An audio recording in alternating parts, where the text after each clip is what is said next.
Light Reading Hour on Rhetoric Prof Stream. My name's Tim. And tonight we're going to be reading part 2. Well, I mean, not really. Not the whole thing. But all the way back in May, I think it was, read some of the new Rhetoric on stream. In fact, I have the copy of the book here. The new Rhetoric by Chaim Perlman and Lucy Albrecht-Stidicka. Even for the book, it was too long to print their full names. They're having trouble with it. New Rhetoric. I found this in the free books bin where I work, which has all sorts of fun things like Guide to Law Season 3 and also the book that I'm reading on stream tonight. So you never know what you're going to find there. Here's some things it says on the back of the book. It's always good to see like what people used to say about it. It's just a bunch of quotes. It doesn't have like a summary or anything. Are any of these worth reading? No. Readers will find this volume a fascinating and firm first step. That's bad prose. It's a fascinating first and firm first step. That doesn't go well together. Toward the solution of some important philosophical problems. Well, with that underwhelming way of beginning, let's look at what we might actually do. Well, let me first get out of the lo-fi beats that introduced us here and say, part 2, the starting point of argumentation, which is agreement. Surprise. That's kind of the surprising bit, I think, here, which is that the starting point of argumentation in the new Rhetoric is agreement. And that already is, I think, kind of weird. Usually when we think about argument, when we can distinguish between argument and argumentation, some people have done that. But when we think about argument, oh, by the way, if you're here and you want to chat, just, drop anything, and don't feel like because I'm talking you can't, put things in that you want to say or try to distract me, get me off course. Please do. Please try to take me off course. But anyway, I think we don't think about agreement as where arguments begin. But that's kind of what they're going to try to show through this section is how much, in some sense, you need to agree about in order to have any argumentation at all. There has to be a huge amount of agreement. So, the premises of argumentation. Our analysis of argumentation will deal first with what is taken as the starting point of arguments, and afterwards with the way in which arguments are developed through a whole set of associative and dissociative processes. And for them in this book, this concept of association and dissociation becomes really a huge part. I think it's in the third section of the book. So this is the second section and the third and final section of the book. They devote a huge amount of time to how people associate and dissociate concepts. And one easy way to think about this, which is what they're not doing in this section, but good to maybe think about for a second, is one thing that I always thought was kind of weird, which is that they teach us in school sometimes opposites. We go into what young kids look at, and they're like, these things are opposites. And some of these opposites are very weird. So one time in a class, I asked people to be like, what's the opposite of a dog? And all of the American students were like, cat, immediately. And this one student was like, woof. And he was very confused by everyone was saying cat. And I was like, oh, where were you educated? And he said, France. And there you can see that there are different underlying ideas. It's easier actually to see in the idea of the dog and the wolf what's opposite about them. There's the domesticated and the tamed. And those oppose each other. Well, what's opposite in dog and cat is maybe more complicated. It's kind of this culturally focused, not specific to America, of course, but that's what they learned in school. This culturally kind of different way that people relate to dogs and cats. So how things are associated and dissociated is a huge, complicated thing that can go down from what you learn in primary school about dogs and cats, all the way up to how you think about the most important political things in your life or your religious identity or really anything. So, anyway, back to this. The division of the subject is indispensable to our examination and should not be misunderstood. The unfolding as well as the starting point of the argumentation presuppose indeed the agreement of the audience. This agreement is sometimes on explicit premises, sometimes on the particular connecting links used in the argument or the manner of using these links. From start to finish, analysis of argumentation is concerned with what is supposed to be accepted by the hearer. So this is a weird way of saying a thing that's kind of obvious, which is that I don't make an argument to someone with the expectation that they'll disagree with it. I make it with the expectation that they will agree with it. And that's a very different way of thinking about arguments still, though, than we usually think about, which is two people confronting each other with disagreements. It's like, well, both of those people are appealing to things that they think the other person should or would or ought to at least agree with. And if they really don't think the person would agree with it, then is it really an argument? They don't think it's possible. Disagreement is sometimes on explicit premises, sometimes on the particular connecting links used in the argument or in the manner of using these links. From start to finish, analysis of argumentation is concerned with what is supposed to be accepted by the... Oh, we just read that. On the other hand, the actual choice of premises and their formulation, together with the adjustments involved, are rarely without argumentative value. It is the preparation for argument which not only establishes the elements, but constitutes the first step in the utilization of these elements for persuasive purposes. Basically saying, if we were to imagine artificially that someone were, before they made an argument, they were preparing, and they were thinking, like, well, what am I going to choose to appeal to? And we'll get a sense of what these are. These are going to be things like facts and truths and values. If they were doing this ahead of time in argument, the things that they chose would also be significant for understanding what was happening in argumentation. Okay. When a speaker selects and puts forward the premises that are to serve as the foundation for his argument, he relies on his hearers' adherence to the propositions from which he will start. And they use this word adherence all throughout this text, and it's kind of weird. Adherence might be, the way I like to think about it is just kind of like, okay, just like a nod, just like, yeah, I hear you. It's not like, I fully believe and will die for that proposition. And it's not something like, I have skeptical doubt that I'm putting forward to your proposition. It's kind of like, I feel you, I get you, I'm adhering. It might be agreement, but it's agreement that's kind of maybe not, what the agreement means is not totally obvious yet, which is probably the normal state of agreement. Be like, I think I'm with you. I'm with you, I guess. We'll see where it goes. That might be what most agreement is like. So use this term adherence. I think it's fine.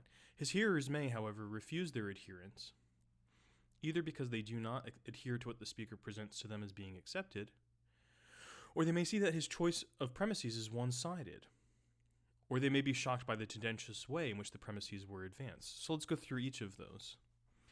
If someone's like, you know us, we all agree that taxes should be low. You're like, I'm not sure we all agree about that.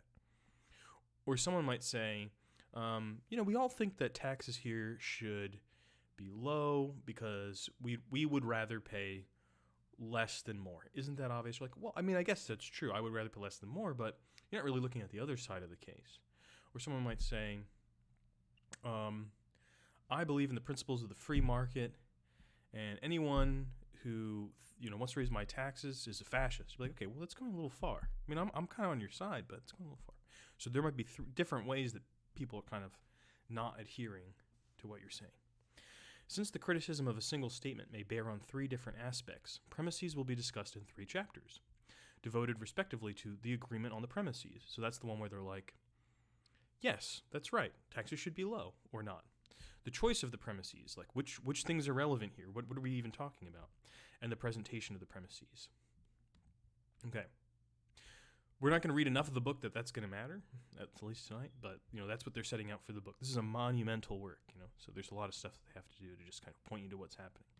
We shall begin by considering the question of what sort of agreements can serve as premises. Our treatment of this is already interesting, though. The question of what sort of agreements can serve as premises. The usual approach to argumentation is to say premises are propositions. And what is a proposition? It is the formulation of an assertive statement. All cows eat grass, which is what they use to teach you the bass clef. All cows eat grass. Okay, great. Maisie is a cow, therefore Maisie eats grass. Okay, you're like, I was just trying to learn music. I don't care about Maisie.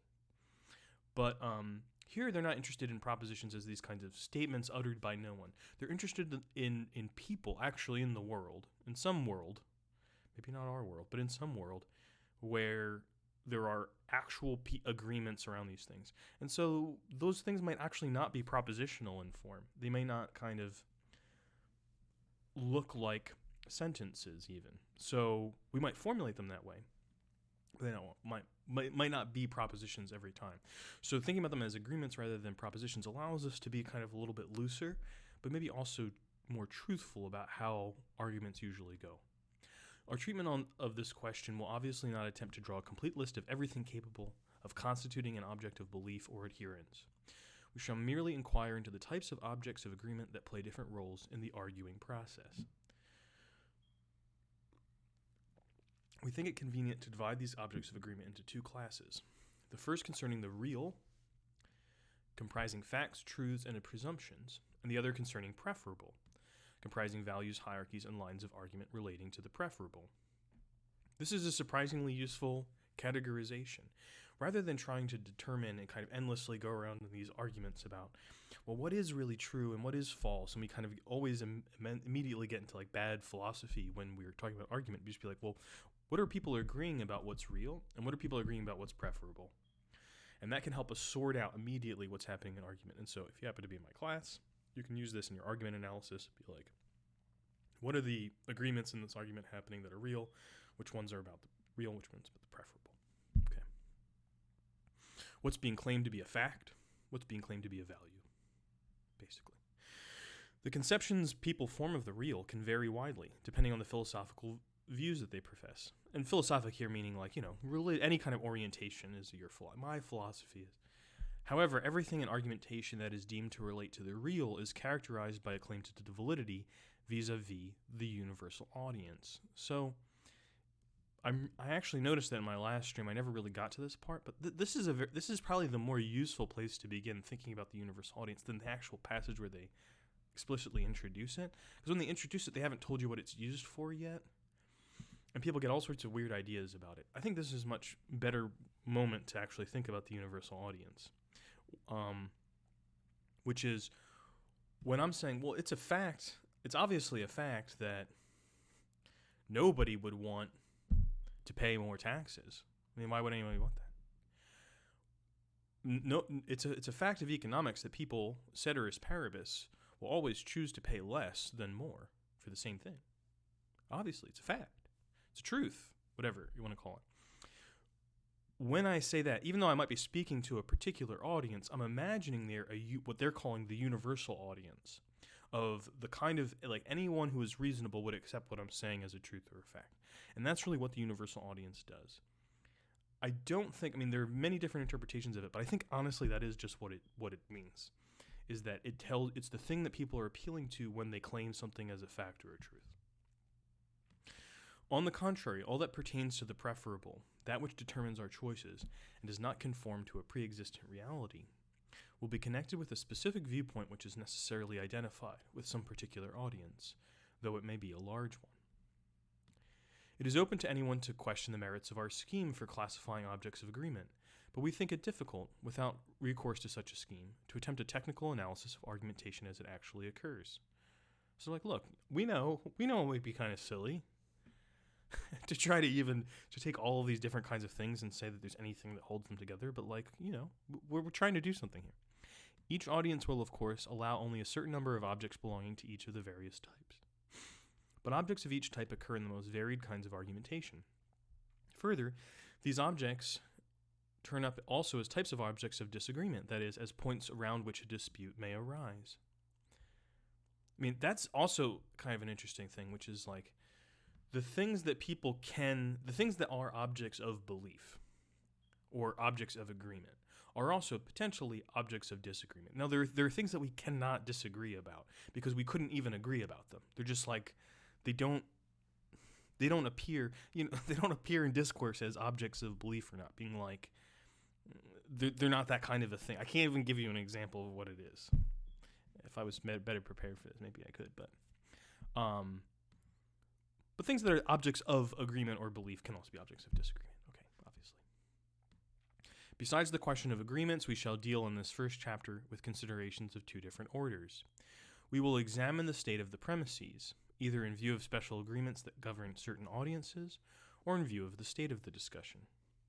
Considerations of the first order are rather static, inasmuch as they involve studying the character of the agreements of certain set audiences.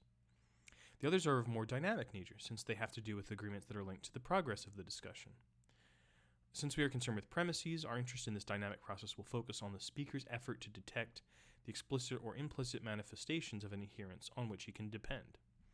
So, when I'm trying to figure out, what can I rely on when I'm saying, when I'm making an appeal to something that might be a fact or a truth in the audience, I'm kind of looking out into what the reality of what I understand my audience to be, which might be my experience of reading the news and media and talking to people and what generally people say or think, all this kind of stuff. My experience of this particular group of friends versus that particular, all that kind of stuff that I'm thinking about will be kind of the initial setup. But then as the conversation goes, things might change. I might say, well, you just said X. You just said this thing was true. And that implies this. So there might be stuff that kind of happens in the course of an argument or in the course of argumentation that will change it, based on whether, if we're in a discussion, what my audience is actually saying, or on the basis of what I've said and put forward. Okay. 16. Facts and Truths, an exciting title. Objects of agreement relating to the real can be divided into two main groups. The first consists of facts and truths, the second of presumptions. It is not possible, nor would it be consistent with our purpose, to define fact in a way that would at any time or place classify this or that concrete datum as a fact. Datum is the singular of data. Any kind of thing that's given. They're like, look, what they're trying to say is look, we are not interested in trying to set up a theory of all the things that are true or not true. They're like, that is a total, they don't say this, but I would say this. That's a fool's game. They're like, we're not interested in that. We're only interested in how people in the world do that for themselves when they're making arguments. And that actually is the more interesting thing. On the contrary, we must stress that in argumentation, the notion of fact is uniquely characterized by the idea that is held of agreements of a certain type relating to certain data, those which refer to an objective reality, and in Poincaré's words, designate essentially what is common to several thinking beings and could be common to all. That is a not helpful clarifying sentence. Sometimes when they clarify things, they just make it more confusing, but oh well. This quotation suggests at once what we have called the agreement of the universal audience. Wonder why I did that. This way in which the universal audience is thought of, and the incarnations of this audience that are recognized, are thus determining factors in deciding what, in a particular case, will be considered to be a fact. Characterized by adherence of the universal audience, an adherence such as to require no further strengthening. So really what they're saying here is, rather than assuming that facts have something to do with the truth as it is, we understand argumentation so much better if we can understand all of these things as appeals to an audience. What's weird about the appeal to a fact is that it's an appeal to an audience that includes something like all reasonable people. They're like, oh, come on, everyone. Sometimes it's explicit, like everyone would know this, everyone would believe that. If you didn't believe that, you'd be crazy, and you kind of exclude someone from your universal audience. And they talk about that in their section on universal audience, but that's really what it means. Having a universal audience, the concept of the universal audience, allows us to understand what facts are in argumentation without having to have a theory, a metaphysical theory of truth, or without going out and testing every single thing ourselves or whatever, doing that. Be like, this is being put forward as a fact. And it's being put forward as a fact to a universal audience. That also becomes interesting in specific arguments, though, because what people are putting forward gives you a kind of image of who they think is in that group of all reasonable people. Especially because I'm reading today, I was doing some kind of historical work on in kind of 17th century, 18th century, and 17th century discourse. And you'll see claims all the time being made, being like, everyone knows the three parts of the mind are memory, imagination, and I forget the other one. Whatever the other one is supposed to be. And you're like, I've never even heard of that before. What are you talking about? And that shows you how, and it's not like they're wrong and we're right. They're just like in a different field of discourse. It's not like we have a scientific fact that disproves that. They're talking about a totally different thing. In that time, the universal audience, the way that they imagined it, they were like, yeah, everybody knows this kind of stuff. You might even feel this way about this text. Be like, you're saying these things, and like everyone would accept them. I've never heard them before. Well, guess what? Everyone's doing that. And everyone is appealing to this thing that they feel like everyone should or ought to know or understand or believe, and that's the universal audience. And when we're doing that, we're putting forward something that we're calling a claim about reality. The way in which the universal audience is thought of, the incarnations of this audience that are recognized.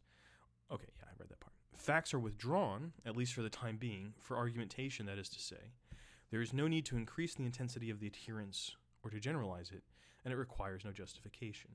So if I put forward something, if I claim something as fact, it would be weird then to argue for why it is the case. Like, no, I don't need to argue for it. It's a fact. So things that are true for the universal audience don't need further reasons. For the individual, adherence will simply be a subjective reaction to something that is binding on everybody.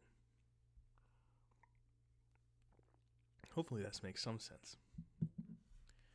From the standpoint of argumentation, when they say this, from the standpoint of argumentation, they mean like, we're not trying to argue from the standpoint of objective reality or truth. Whether they think there even is something like that, I don't know. You can go read their biographies. But they're like, forget about that. We're just trying to understand what people are doing when they're arguing, in argumentation. From the standpoint of argumentation, we are confronted with a fact only if we can postulate uncontroverted, universal agreement with respect to it. I wonder if this is where I got this word from, the controverted and the uncontroverted. I find it to be very useful. There are certain claims that are controverted, which means that people argue with them. And there are some things that are uncontroverted, meaning that people just postulate them. No one's arguing with them. So something's a fact if we can say it is uncontroverted. Now you might say, well, wait a minute. What about these people who deny that the world is round? Well, we just exclude them from the universal audience. We do this all the time. Be like, we all know the world's round. We're not talking to the flat earthers. Those people are crazy. They're recalcitrant audiences. There are people who fail, they refuse reason.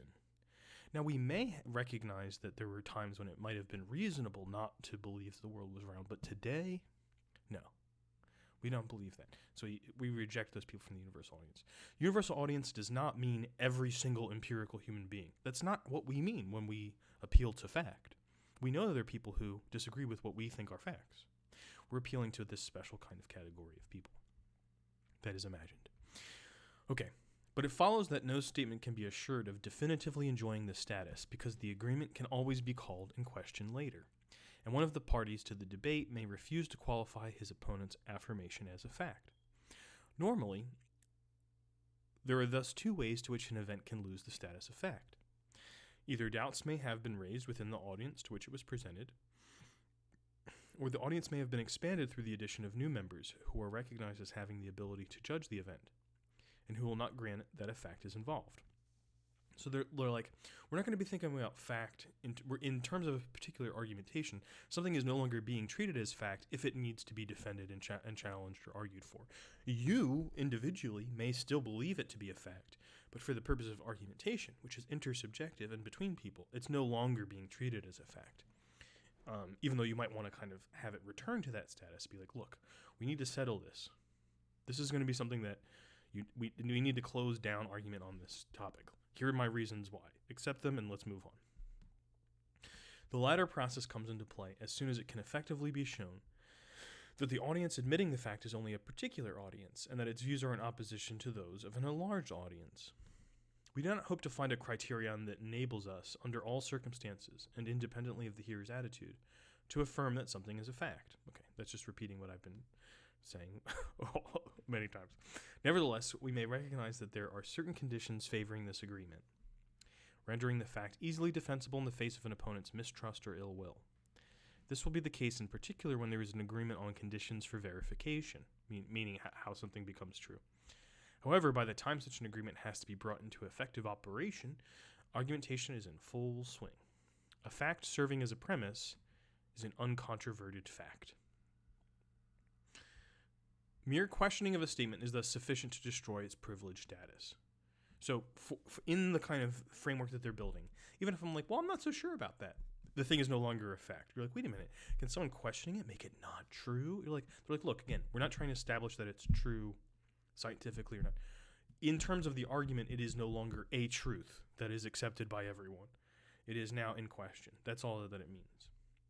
However, if an interlocutor wishes to combat the prestige attaching to what has been admitted as a fact, he will not be satisfied in most cases with a simple denial that might be considered just ridiculous. He will endeavor to justify his attitude either by showing the incompatibility of the statement in question with other facts and attacking it for its inconsistency with the coherence of reality, or by showing that the so-called fact is simply the conclusion of an argument which, by its very nature, is not compelling. A fact loses its status as soon as it is no longer used as a possible starting point, but as a conclusion of an argumentation. So even if something is kind of proven, it no longer is a fact if it's the kind of conclusion. Again, if I have to give reasons for it, I'm not treating it as a fact, even if I'm treating it as a truth. It can recover this status only by being detached from the context of argument. In other words, there must once again be an agreement that does not depend on the terms of the argument for its proof. It is to be observed that a fact's loss of status, due to its insertion in an argumentative context of which it is no longer the basis, but one of the conclusions, often occurs in philosophy, where the construction of a system of argumentation often leads to connecting facts, previously casually admitted as such, with a line of argument that claims to establish them, like, being like, I think, therefore I am. Being like, okay, well, I didn't doubt that you were Descartes until you got all weird about it, sitting there by your fire and stuff. Well, that's kind of the point, right? To get all weird about it. Accepted facts may be either observed facts, this is perhaps the case for most premises, or supposed, agreed facts, facts that are possible or probable. That's already kind of interesting, right? It seems like they've been saying this thing like, facts can lose their status just by being questioned. Well, then how can there be probable facts? Well, again, facts come from the fact that we don't need to argue for them. They might be premises in an argument. Be like, it's probably the case that, and everyone's like, yeah, we agree that it's probably the case that X. We don't need to worry about that. Usually it goes this way. This is how things are. We're just going to agree to that. So in this kind of argumentative framework, facts can be probable or possible. They don't have to be certain in order to be facts. It's not a philosophical account. There is thus a considerable mass of elements that is compelling to the hearer, or which the speaker strives to make compelling. They may all be challenged and so lose their status as facts. But as long as they enjoy the status, they must conform to those structures of the real that are accepted by the audience. And they will have to be defended against other facts that may compete with them in the same argumentative context. So what do they mean by structures of the real? That sounds like some weird Harlan Ellison story or something. Some like sci-fi B flick. Structures of the real. Well, it's things like, people be like, wait a minute, well, what caused that? Be like, oh, nothing caused it. They'd be like, well, something's got to cause it, because causality is a structure of the real for most people. I'm very disappointed in that. I'm not a big fan of causality. But, most people think that things have causes. Okay. For instance, everything just said about facts is equally applicable to what are called truths. The term facts is generally used to designate objects of precise, limited agreement, whereas the term truths is preferably applied to more complex systems relating to connections between facts. They may be scientific theories or philosophic or religious conceptions that transcend experience. As Piaget has pointed out, currently known psychological data will not warrant our conceiving the possibility of arriving at isolated facts. That's confusing. Let me move on a little bit and see whether we can go back and figure that one out, though. Nonetheless, the distinction between facts and truths seems to us helpful and legitimate for our purpose, since it corresponds to the usual practice in argumentation of relying at one point on facts and at another on systems of wider import. So what this first sentence is trying to say, I think, is that, again, in kind of empirical actual psychology, there is no such thing as an isolated fact. But people act as if there is. One of my favorite little internet videos is there's this internet video. I don't remember where it was. it was, but it was this kind of long ad for an online university. And as it goes on, it gets like more kind of dystopian and unhinged. But the thing at the university that you do is you use this kind of like credit system, and you kind of just download facts. You like drag facts into your folder. They're not. Why would individual facts about what, for what purpose? That's just not said. You just kind of take the facts and you put them in your folder. And it does sometimes feel like that's what people are doing in school. Just like in White Noise, the Don DeLillo novel, at one point. I don't remember much from this novel. I was having a conversation in New Orleans with this guy about this book, and I was like, oh yeah, I remember that book. And he knew all this stuff about it, and I was like, I only remember this one scene. And it's not an important one to the plot.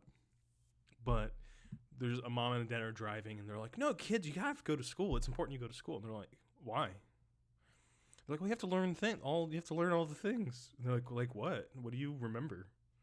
And they're like, well, isosceles.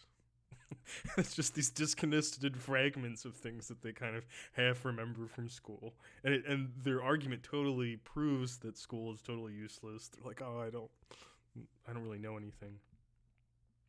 So yeah, facts by themselves don't really exist. Nevertheless, it makes sense in an argument to distinguish between someone who's appealing to something like, well, it's a fact that Tallahassee is the capital of Florida, and someone's like, it's a truth of human experience that people from Florida are crazy. No, that's mean. I love people from Florida.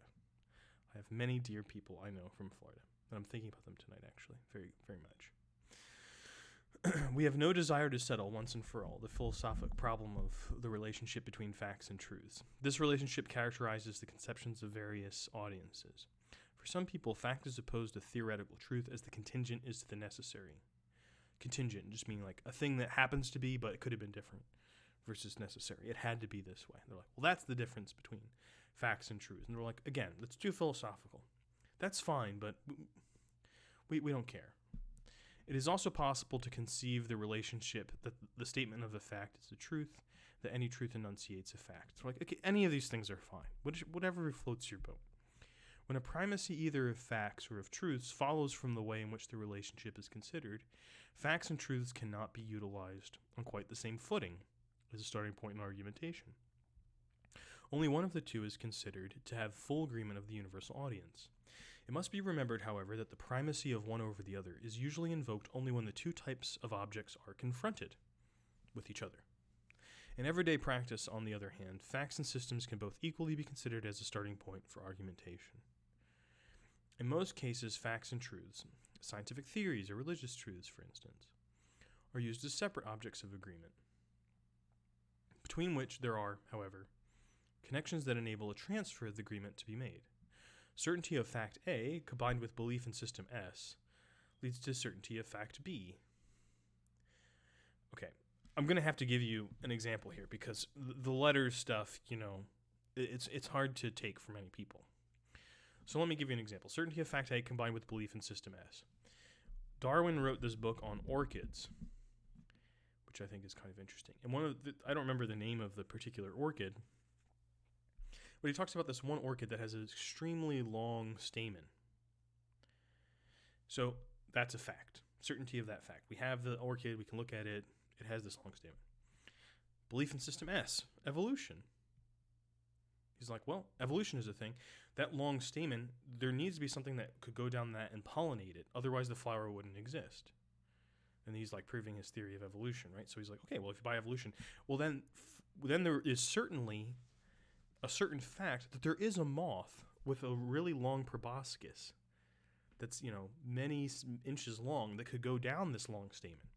And he's like, we haven't ever seen this moth, but it has to exist.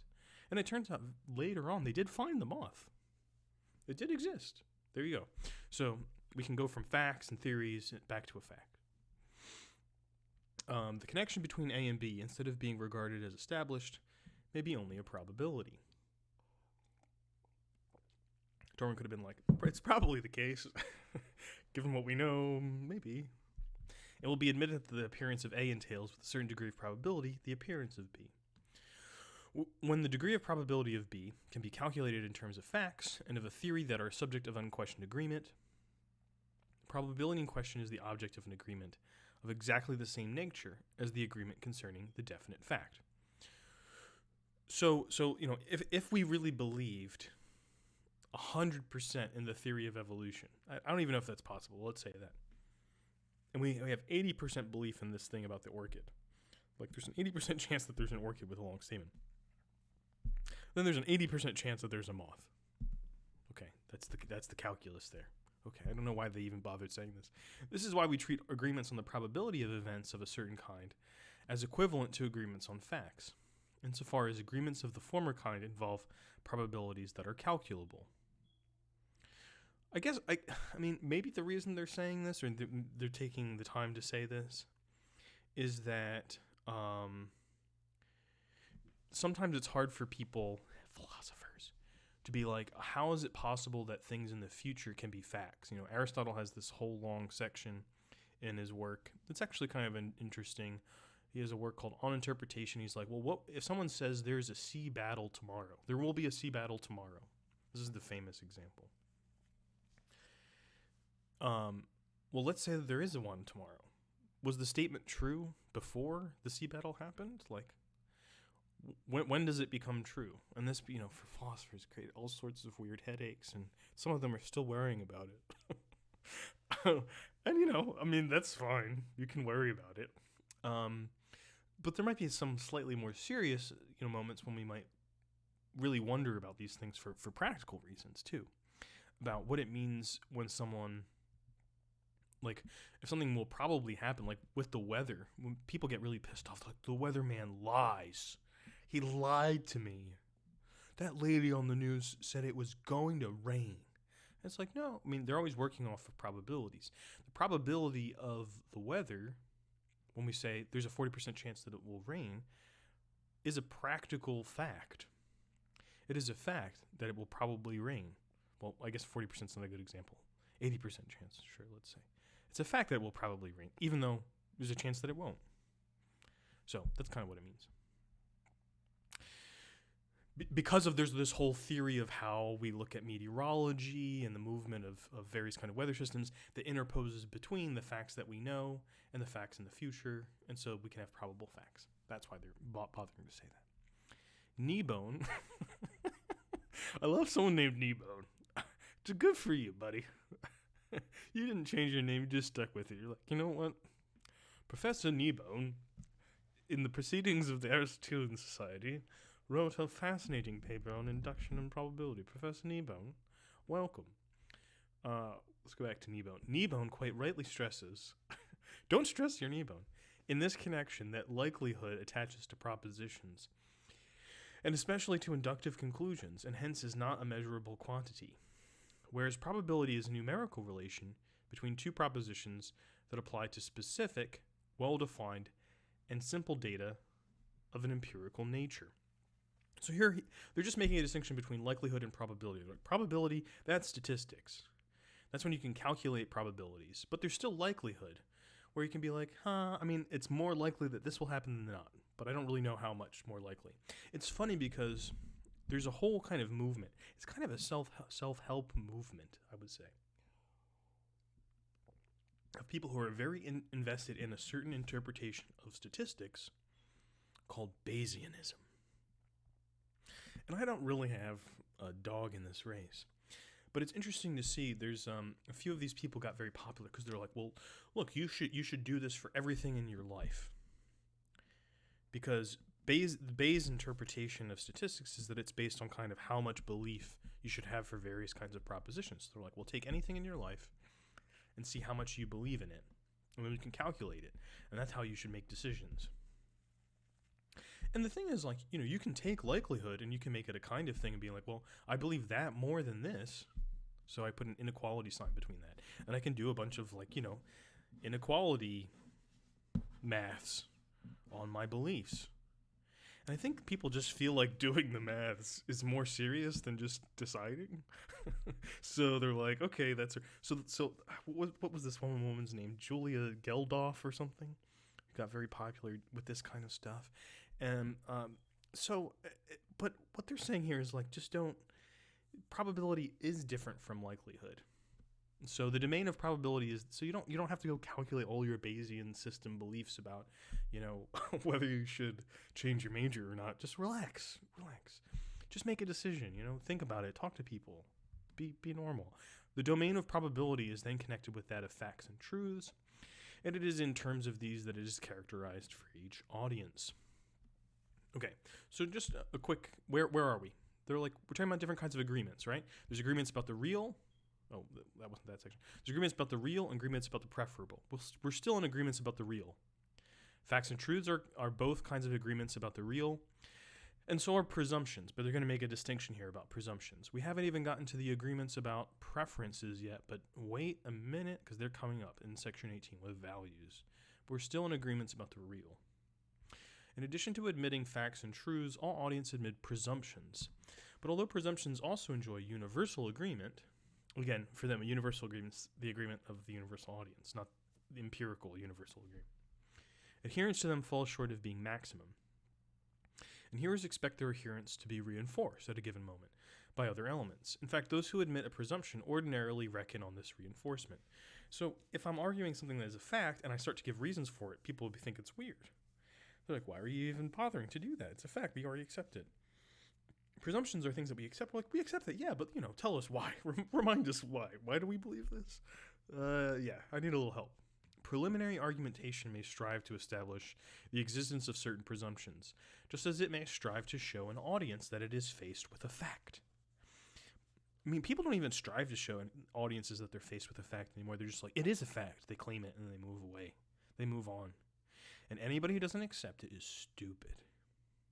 That's the normal strategy.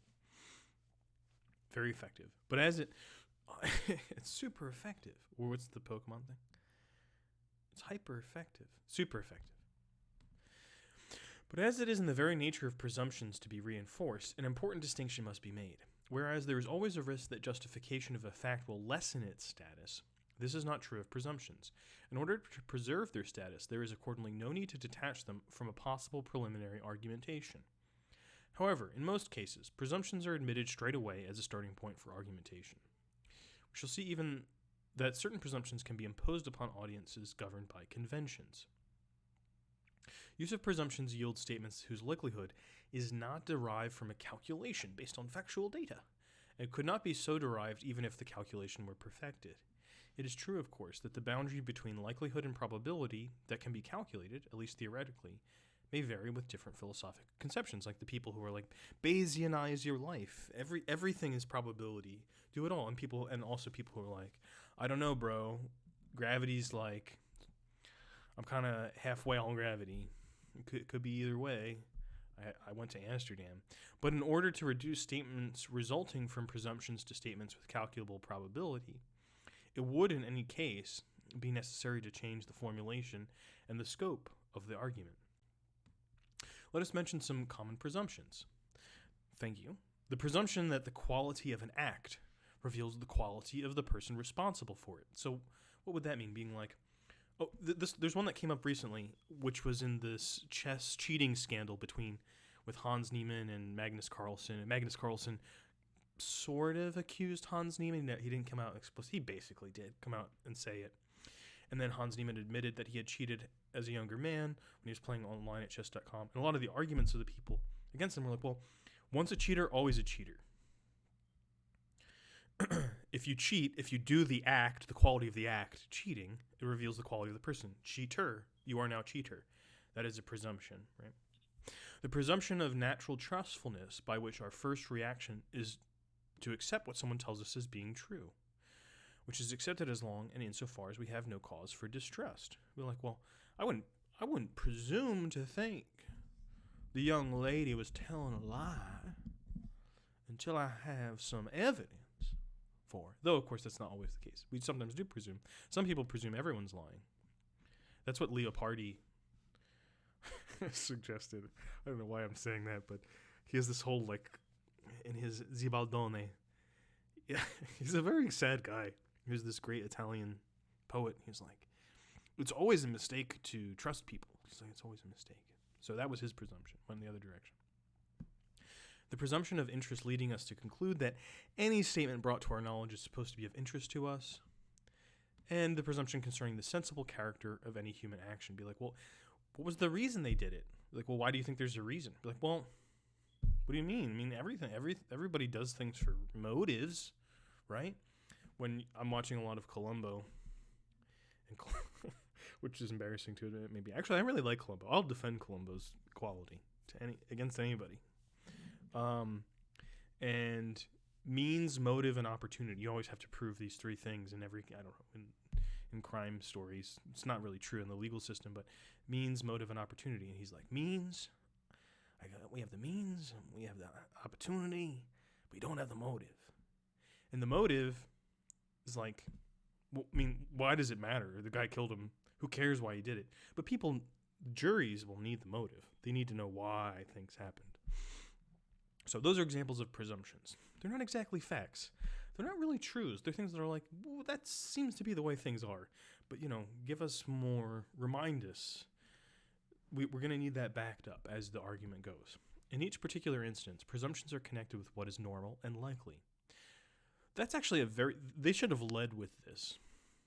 That presumptions are the kinds of things, they are agreements about the real still, but they're agreements about the real in its character of being normally or likely the way that things are, as opposed to facts, which are particular ways that things are, and truths, which are kind of general ways that things are. These are normally the ways that things are. It just gave me a different way of thinking about this, which is not only interesting to me, but I'm going to say it. You could see these as all kind of various gradations of what are sometimes called modalities, but like a rhetorical account of modality. Kind of interesting to think about it that way. A more general presumption than all those we have mentioned is the existence for each category of facts, and particularly for each category of behavior, of an aspect regarded as normal and capable of serving as a basis for reasoning. The existence of this connection between presumptions and what is normal is itself a general presumption accepted by all audiences. Until there is proof to the contrary, it is presumed that the normal will occur. You don't go in and be like, well, looking forward to the weird things that are going to happen today. But, Aristotle does say, he's like, the unlikely is likely to happen. So, like some weird thing is likely to happen today, but I don't know what it is. I can't really go around expecting the weird thing. I don't even know what that would mean. I'm sure there's some good movies that take that as a premise, but or has occurred, there's that show that my nephews had me watch, a Disney show called Odd Squad, where like odd things happen and these children come around, and it's like a show to teach kids math. But I guess that would be a reality in which you would expect the weird, or has occurred, or rather that the normal can safely be taken as a foundation in reasoning. Is this foundation one that can be defined statistically in terms of rate of occurrence? Doubtless it cannot. And that is one reason why we are compelled to talk about presumptions and not about calculated probability. The most that can be said is that, broadly speaking, the idea we form of the normal in our reasonings oscillates between certain different aspects. We exclude cases in which the calculation of frequency of occurrence is effectively carried out, and the common concept of what is normal is abandoned in favor of the idea of distribution characteristics.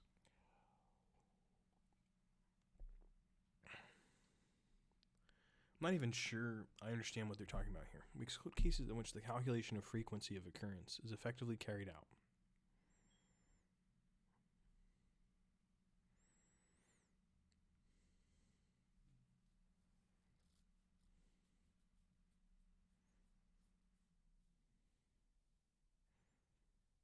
Oh, because they're talking about what is normal. So sometimes normal is like the normal of the bell curve. That is the distribution characteristics of it. And sometimes the normal is what usually happens. So yeah, we don't need to go too deeply into that. What they're saying is even when we talk about what's normal, we have different ideas of what the normal is in different cases.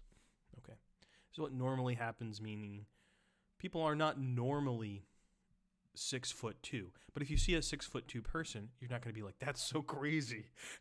Be like, okay, well, it's normal within a distribution of a population for someone to be 6'2", or even to be 7 feet. Maybe they'll be in the NBA. But you wouldn't normally expect with no other information. Okay, whatever. So this is why we shouldn't even bother with this. The normal, where the capacity required of a driver is concerned, Where the capacity required of a driver is concerned is everything exceeding a minimum. In the case of a vehicle that has knocked down a pedestrian, it is everything below a maximum. In other cases, attention centers on the whole central portion of a distribution curve, and the normal is exposed to the exceptional. Thus, if we suppose a binomial distribution, the normal usually refers to the mode, together with a certain margin in both directions. So remember, if you remember mean, median, mode from math class, mode is the one that kind of occurs the most frequently. Be like, oh yeah, every guy is 5'10". Every guy says he's 5'10" on dating apps. Everybody's 5'10". That's the kind of mode. Is it true? I don't know, but it's the mode. Where characteristics of a population in the broad sense of the term, for all sorts of elements, animate or inanimate, objects or behavior are concerned, it is the mode, rather than the mean, which is dominant in all presumptions based on what is usual. So we kind of take every guy being 5'10" as being what's normal, rather than the mean, which would be the 50% below, 50% above moment. The mode is likewise, I think that's what they mean here. The problem is the way that mathematical concepts are taught in different countries is often slightly different. So I hope that's what they're talking about. I'm not totally sure. But that's what I understand them to be saying. The mode is likewise the point of comparison and estimates of what is big or small. So guys that are above 5'10", they're so tall. Guys that are below, they're so small. The teeny weenies. It forms also the basis of all reasoning concerning, I happen to be 5'10", so, I'm the mode. Or something, I'm close enough. It forms also the basis of all reasoning concerning behavior, of the presumptions that may justify Einfühlung, which means kind of something like empathy, I think. Einfühlung. Should we look it up? Yeah, I mean, even from context, it seems like empathy, so. Which are so profusely used by orators when they beg their listeners to put themselves in the place of those for whom they are pleading. Like, when someone's asking you to be like, do this empathy thing, they're also asking you to kind of do a statistical, not calculation, but kind of statistical imagination. To put yourself in that place means to adopt a kind of normality of that position. It's interesting to think of it that way. Although a presumption based on the normal can rarely be reduced to an evaluation of frequencies, or to the use of definite characteristics of statistical distribution, it is nevertheless useful to clarify the usual concept of normal by showing that it always depends on a reference group, that is, on the whole category for whose benefit it was established. So even when we're not doing kind of regular statistical math stuff, when people are like, well, it's normal, and we're like, well, it's normal for you, not for me, not for my friends, it's not normal. There's always a group that's implied when people say something's normal. It is to be observed that this group, which is often a social group, is hardly ever explicitly described, perhaps because interlocutors rarely think about it. It is clear, however, that all the presumptions based on what is normal imply agreement on this reference group. So when you're like, oh yeah, that's totally normal, you're like, oh yeah, girly, that's totally normal.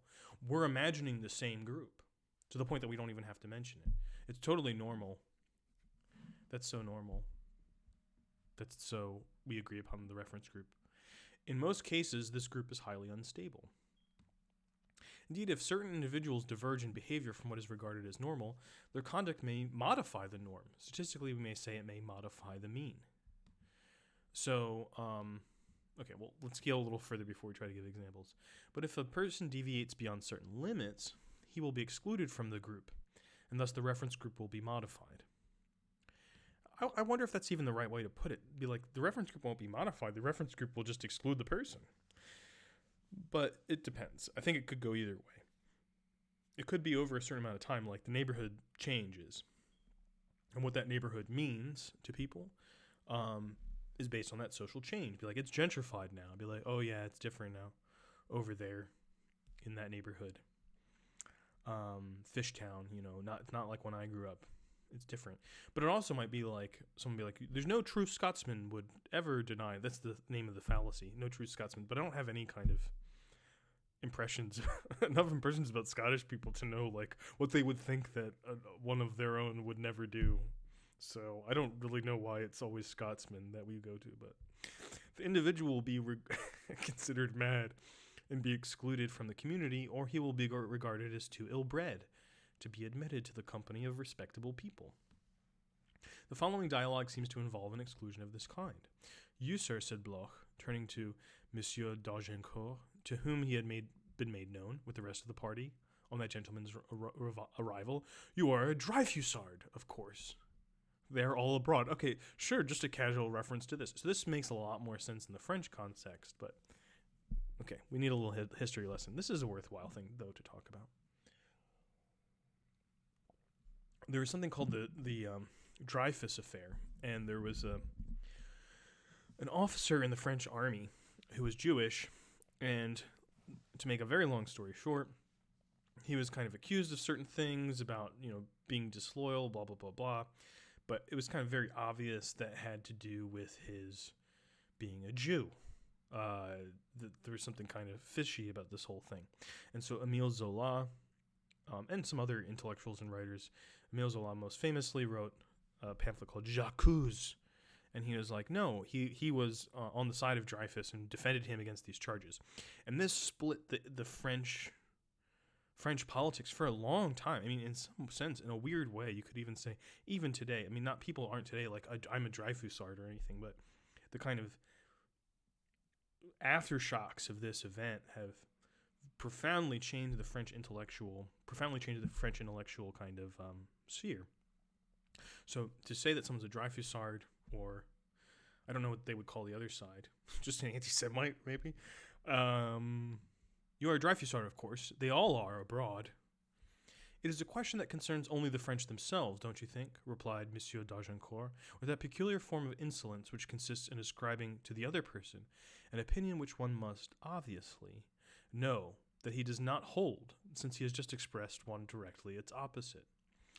The interlocutor is excluded from the ranks of well-bred persons for whom this opinion is normal, so that one can legitimately presume that they hold it. A very complicated kind of French politeness and politics here.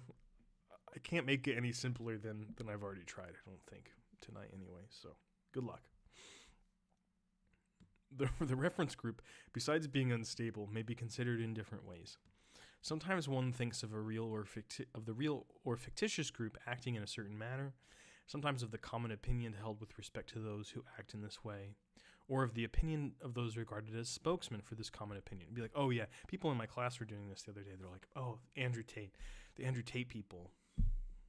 And one group was like, oh, these are all like young boys. And someone else was like, no. These are like guys 18 to 30 who were kind of like a little washed up in life. Things didn't go out right. So they were sociologically disagreeing about who this group was, but they both agreed that the group had other characteristics that were similar. Who spoke for them, things like that. The different conceptions of the reference group will often work against one another in argumentation. So are these just kind of sad boys, or are they kind of like hardcore misogynists, militants? In the argument, when we're talking about them, we have different conceptions. What's normal for them may change. Variations in the reference group enter into all legal argument.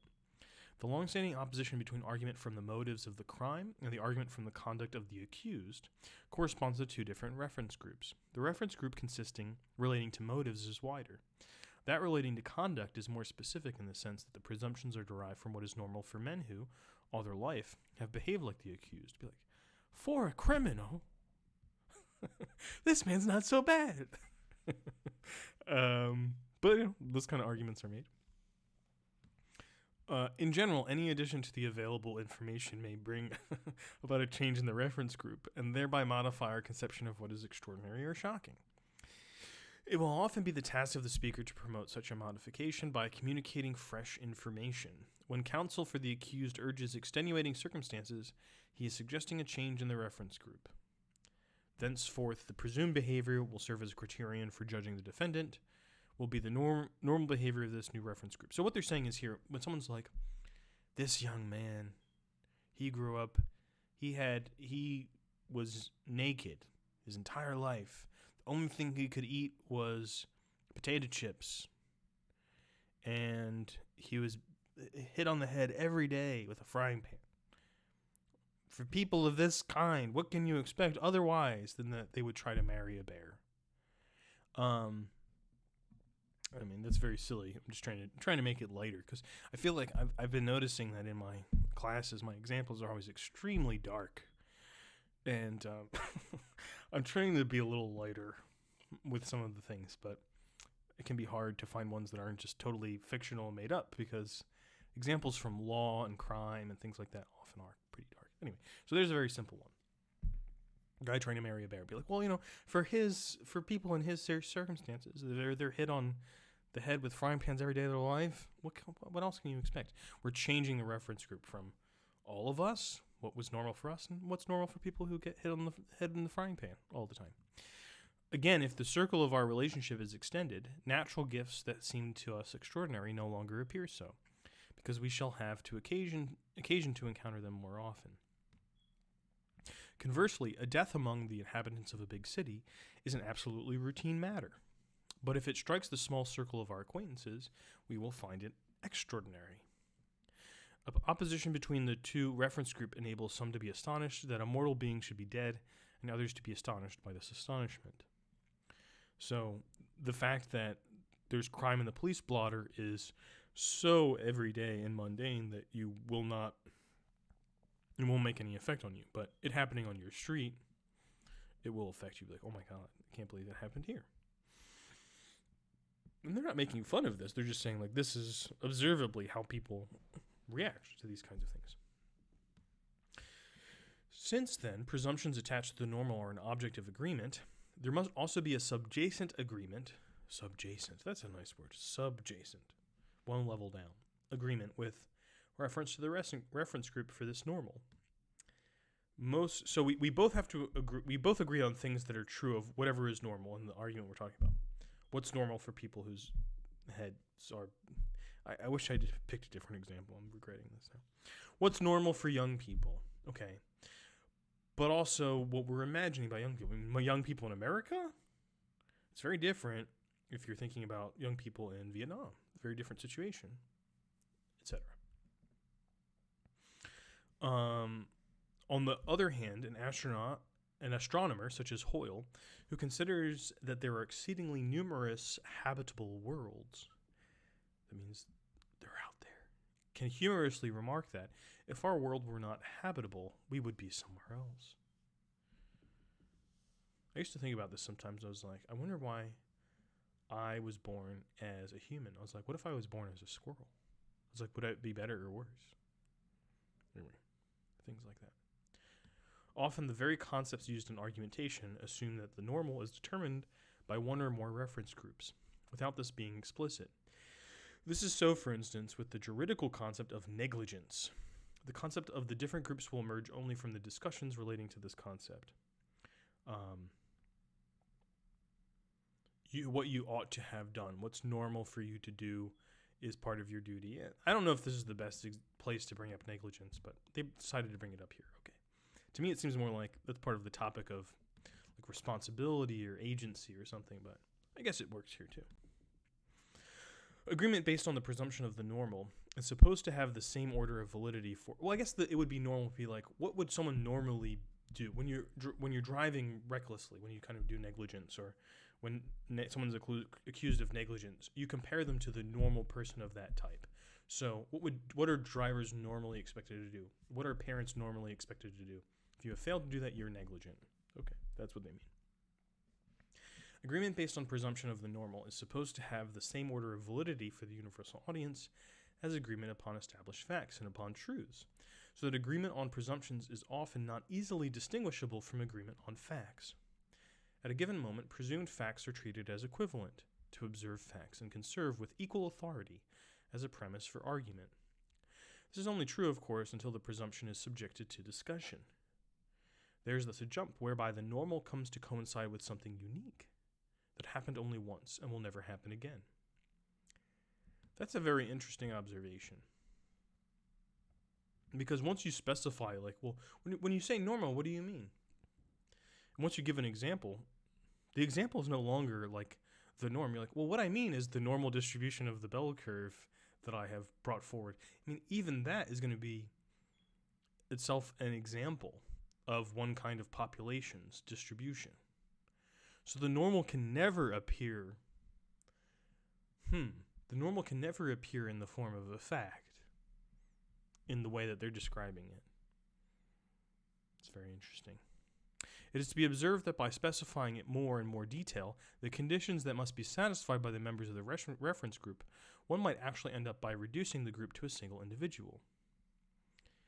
Nevertheless, normal guys like, they're 5'10" and they have a mole on their left side. You're like, okay, now it's getting a little weird. It's getting a little too specific. When you think about normal, who are you thinking about? Some specific person. Nevertheless, even then, the presumed behavior of this individual and his actual behavior do not merge, and the strange jump of which we have spoken, making it possible to reason on presumed facts, in the same way as on observed facts, still remains. It's funny the way that they write this, because they kind of sometimes save the really interesting bits for a part of their discussion that is not where I would expect it to be. And so I think one of the reasons why this work strikes contemporary and especially contemporary American audiences as strange and difficult, in addition to all of the weird references and very francophone obsessions and things, and the fact that it's a systematic work is difficult today for lots of reasons. It's also that they really the order, the basic arrangement of it is they're like, we want to get out early what we mean, and kind of do like all of the specific outlining of these concepts and how they relate to each other. And then like all the weird moments of where the kind of concept breaks down or where it becomes kind of weird or interesting, they save for the end, and then they move on to another one. And I think that we're inclined to do the opposite, at least I am, of being like, well, the weird moment, the moment that will interest you, that's what you put first, so that people know like, oh, okay. And then we can kind of work it out into its more general conception. So I think one of the things that's difficult about reading this work is that they tend to arrange things almost in the opposite way that I would anyway. I don't know how other people arrange things, but okay. Now we're finally we've done all of the agreements of the real. And now we're into agreements about preferences. So now we are into values. Besides facts, truths, and presumptions, characterized by the agreements of the universal audience, our classification scheme must also find a place for objects of agreement in regard to which only the adherence of particular groups is claimed. These objects are the values, hierarchies, and loci of the preferable. Don't worry if you don't know what that term means. They're going to explain it later. Actually, I'm not going to read that part. I don't think I assigned that part, but I'm going to talk about it in class, if you're in my class. So, agreement with regard to a value means an admission that an object, a being, or an ideal must have a specific influence on action and on disposition toward action, and that one can take use of this influence in an argument, although the point of view represented is not regarded as binding on everybody. The existence of values as objects of agreement that make possible a communion with regard to particular ways of acting is connected with the idea of multiplicity of groups. In antiquity, statements about what we term values, insofar as they are not treated as unquestionable truths, were inclined with any sort of likely statement in the undifferentiated group of opinions. They're like, and if we talk this way, we're like, there's facts and there's opinions. They're trying to give us a few more distinctions to use to see that there's more going on here than just, well, that's your opinion. There's a little bit more than that, and the kinds of things that people might use as premises. Again, these are all the kind of agreements, but also the premises, the starting points of argumentation. They were still considered in this way by Descartes when he laid the maxims of his provisional code of morals. I really kind of want to skip this, but I'm going to read it anyway. And I don't care about Descartes' provisional code of morals. And thus, since often enough in the actions of life, no delay is permissible, it is very certain that when it is beyond our power to discern the opinions which carry most truth, we should follow the most probable. Sure. And afterwards consider it as no longer doubtful in its relationship to practice, but as very true and very certain, inasmuch as the reason which caused us to determine upon it is known to be so. In this maxim, Descartes shows well the precarious nature of values, as well as their indispensability. He's speaks of opinions that are probable, but what is really involved is a choice with reference to what we would today call values. What he calls a very true and very certain reason is indeed, until philosophic certainty is attained, the apparently unquestionable value attaching to efficacious human conduct. Values enter at some stage or other into every argument. I'd agree with that. In reasoning of a scientific nature, they are generally confined to the beginning of the formulation of the concepts and rules that constitute the system concerned, and insofar as the reasoning aims at the truth value to the conclusion. So what they're saying is, okay, let's read this whole paragraph and then we'll talk about what they're trying to say. As far as possible, the actual unfolding of the argument is free from values, and this exclusion is at a maximum in the exact sciences. When you're reading a scientific or mathematical paper, they're not like, and this is why this is important. That's all outside of the frame. That's all off stage. That's been established in the discourse itself. Like, why, what the value, but that doesn't mean that it's value free.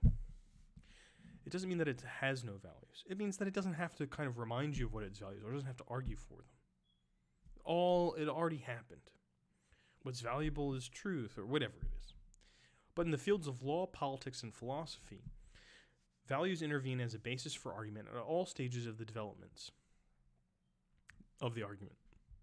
One appeals to values in order to induce the hearer to make certain choices rather than others, and most of all to justify those choices so that they may be accepted and approved by others. In a discussion, it is not possible to escape from a value simply by denying it. Just as someone who contests that something is a fact must give reasons for his allegations. I don't see that. I don't know why I think that's in a British accent. I don't see that, which is the same as saying, I see something else. So when a value is in question, a person may disqualify it, subordinate it to others, or interpret it, but may not reject all values as a whole. You might be like, well, okay, I think that safety is important, but it's not more important than liberty. But it sounds like, I don't think safety is important. I'm like, what do you think is important? Nothing. It's like in the Big Lebowski, we are nihilists. We believe nothing. But you really, that's not even, it doesn't even make sense. It's kind of like a self-defeating position. Like, well, what's going on with you? Are you okay? I mean, what can you say to that? So someone's like, I don't think there are any values. But like, well, you do actually, because you're doing stuff, and you're doing something rather than something else. So that expresses a value, even if you might not care that much about it. Your level of life vitality might be quite low. It's very difficult not to express values. The exception might be someone like the great character from Melville's short story, which if you haven't read, spend the time. It's worth it. Bartleby the Scrivener, A Story of Wall Street. And in Bartleby the Scrivener, it's from the point of view of a guy who's working in a law office. And he has these different scribes. And this was before Xerox was invented. So there were literally people who would just copy legal papers out. So yeah, they had the printing press and stuff, but they weren't going to go and like make a copy. They had to copy the stuff. So he talks about these guys that are like, one guy's good in the morning. They have funny names too. It's like Turkey and Gobbler, or whatever. I forgot their names are. Chestnut. One guy's good in the morning, but then he gets like all kind of huffy in the afternoon. One guy's kind of like sour in the morning, but then he's like very good in the evening. But Bartleby's great all the time. He's really good all the time, except at some point he just stops. Well, he doesn't. Well, what he says is he asked Bartleby to go do something, and Bartleby's like, I would prefer not to. And the guy is absolutely flummoxed. He's like, what do you mean? You mean that you will not do it? He's like, no, I just prefer not to. And he just goes back to his kind of 19th century cubicle and sits there. And the guy doesn't know what to do because he's like, he's not really disobeying me, but he is. All right, so unless you're Bartleby. Actually, Bartleby is expressing a value. He would prefer not to. You can't get out of it. Everyone's expressing values if they're doing anything in some way, you know. The gangster who rates his personal safety above anything else can do so without any need for explanation, as long as he confines himself to the domain of action. But if he wants to justify this primacy to others, or even to himself, he must acknowledge the other values marshaled against it, in order to be able to fight them. In this respect, values are comparable to facts. For when one of the interlocutors puts forward a value, one must argue to get rid of it. Like, well, I think patriotism is really important. You can't be like, okay, well, I'm just going to ignore that. Like, you have to argue with it because they think it's important. You might argue with it, like, I think it's important too. It's just not as important. You might be like, patriotism is not important. That's just nationalism by another name, or whatever. And in general, the argument will imply that other values are accepted. Various objections are raised to our conception that values, are objects of agreement, which do not claim the adherence of the universal audience. In making this distinction, are not more fundamental differences overlooked? Is it not enough to say that facts and truths express the real, whereas values are concerned with an attitude towards the real? Yeah, why don't they say that? But if this attitude toward the real were universal, it would not be distinguished from truths. So this kind of, they really insist on this weird distinction, but I think I agree. Having read this book more than once now, I'm starting to see the light on why they spend time making this distinction. It seems like they're just hair splitting. But the consequences of being like, everything that we're arguing about is about the real, which is really what comes from, if you were to say this, there's the facts and there are opinions, which are how we think about the facts. We miss a huge part of what's happening in argumentation, which is that sometimes we're really not disagreeing about things that are really factual at all, even in their own terms. They're not really about what is real. They're about how we ought to be or think or feel. And of course, you can translate it back. Well, isn't that a way of how we really should be? So isn't it kind of ultimately about what things are, what exists? Yes. But often the consequence of that attitude is to denigrate opinions as being kind of facts manqué. They're just kind of knowledge. It's just knowledge, but weaker. And that's not what they are. They're a different kind of a thing. They have a different way of making appeals and appealing to people. And so they're trying to show what that difference is. For them, it's a difference of audience. Agreements about the real facts, truths, presumptions, these appeal to the universal audience. Whereas values, these appeal to a particular audience. You and I, you and me, we care about this stuff. Not everybody does. You and me, we care about this weird argumentation stuff. I don't know why you care about it. I don't know why I care about it, but we care about it. You and me against the world. That's a way of appealing to something that's distinct from what everyone else thinks or what is real. It's about us, and it forms who we are in a weird way in the argument. So, anyway, I don't know if that time was worth it to try to clarify that or clarify why I think it's valuable. Various objections are raised. Okay. Also, the status of statements evolves. When inserted into a system of beliefs for which universal validity is claimed, values may be treated as facts or truths. It is true that everyone loves pizza. In the course of the argumentation, and sometimes by a rather slow process, it may perhaps come to be recognized that one is dealing with objects of agreement that cannot make a claim to the adherence of the universal audience. But if this is, as we claim, the characteristic of values, what about such things as the true, the good, the beautiful, and the absolute, which are readily considered as universal or absolute values? I mean, this is funny because I think that today, at least for the audience that I'm imagining, nobody thinks that these are universal or absolute values, but many people did at some point. So the claim to universal agreement, as far as they are concerned, seems to us to be due solely to their generality. They can be regarded as valid for a universal audience only on condition that their content not be specified. Be like, yes, we all agree that the beautiful is good, so long as we don't talk about what we think is beautiful. So they're like, it just becomes a semantic argument about the word. Everyone thinks that good things are good. Okay, Socrates, very, very nice. I mean, very smart argument. Good job. Good boy. Here's a gold star. According to Dupreil, universal values deserve to be called values of persuasion because they are means of persuasion which, from a sociological viewpoint, are that and no more than that. They are, as it were, spiritual tools which can be completely separated from the material they make it possible to shape, anterior to the moment it is used and remaining intact after use, available as before for other occasions. This conception displays extremely well the role of these values in argumentation. These tools, as Dupreil calls them, can be used for all audiences. The particular values can always be connected to the universal values and serve to make the latter more specific. The actual audience will be able to consider itself all the more close to a universal audience as the particular value seems to fade before the universal value it determines.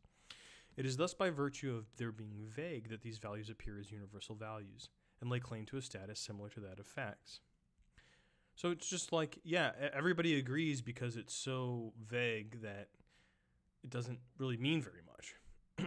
when everyone agrees that yes, good things are good, like we're not really saying anything.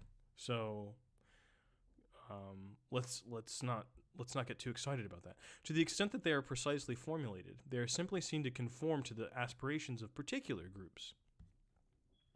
Their role is accordingly to justify choices on which there is not unanimous agreement, by inserting these choices in a sort of empty frame, with respect to which a wider agreement exists. So he's talking about how sometimes people will be like, everyone agrees that the good is the good. And then they'll kind of get their own particular party ideas, and they'll be like, they'll make some kind of conclusive proof that that is good, and they'll be like, see, so everyone ought to agree with me. And I can't think of an example of this happening right now because our political culture has changed and our religious cultures have changed, where that's not the usual mode that people argue in anymore. People are kind of more, people like to say, polarized. I think it's more that the style of argument has changed more towards having abandoned a sense that the universal audience and the particular audience have anything to do with each other. But whatever, that's a conversation for another time. Though this agreement is reached over an empty form, it is nonetheless of considerable significance. It is evidence of the fact that one has decided to transcend particular agreements, at least in intention, and that one recognizes the importance attaching to the universal agreement which these values make it possible to achieve. We all want to be more productive. Now, what does it mean to be productive? I have a student in one class who's she's writing and thinking about this, and she related this story of someone leaving from her dorm, and they were like going to the gym, and they're like, I forget exactly what they said, but they were like, they were just coming back from the gym, they're like, oh, have a productive day. They're like, like I have been. And it's funny because if you're like being really productive, like what do you produce at the gym? And I thought to myself, I was like, what if we just took all of the places where people use productive as a value and replaced it with reproductive?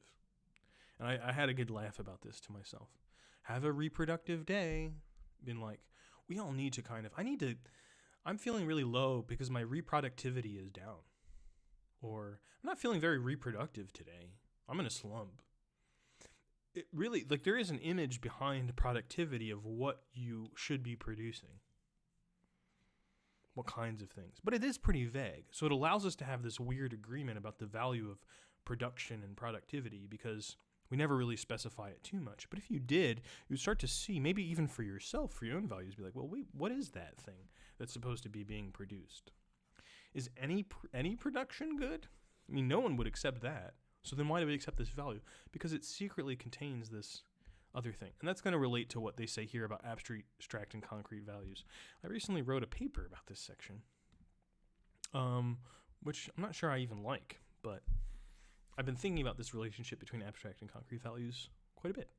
In argumentation concerning values, there is a fundamental but too often neglected distinction to be made between abstract values, such as justice or truth, and concrete values, such as France or the church.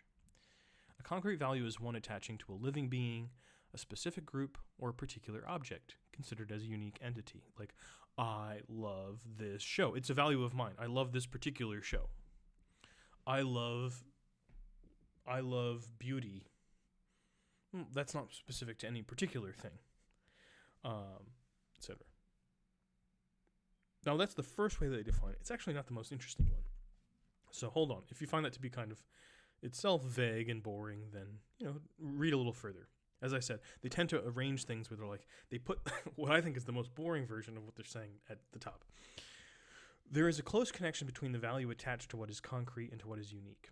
By displaying the unique character of something, we automatically increase its value. So something's like rare, be like, oh, this is the only one. NFT. Uniqueness itself is value. I mean, it's very clear on certain kinds of markets how that works. But it's true for other kinds of values as well. By revealing to us the unique character of certain beings, groups, or moments in history, the Romantic writers have brought about, even in philosophical thought, a reaction against abstract rationalism, a reaction characterized by the prominent position assigned to that preeminently concrete value. The human person. The individual. Caspar Friedrich's, image of the guy looking out on the ocean, and, all by himself. Though, I mean, I'm not to make fun of it. Sure, no, I mean, I agree too, though, of course. What is unique about things also gives them value. Though Western morality, insofar as it is based on Greco-Roman ideas, values most the obedience to rules that are valid for all people under all circumstances, there exist virtues and forms of behavior that can be conceived only in relation to concrete values.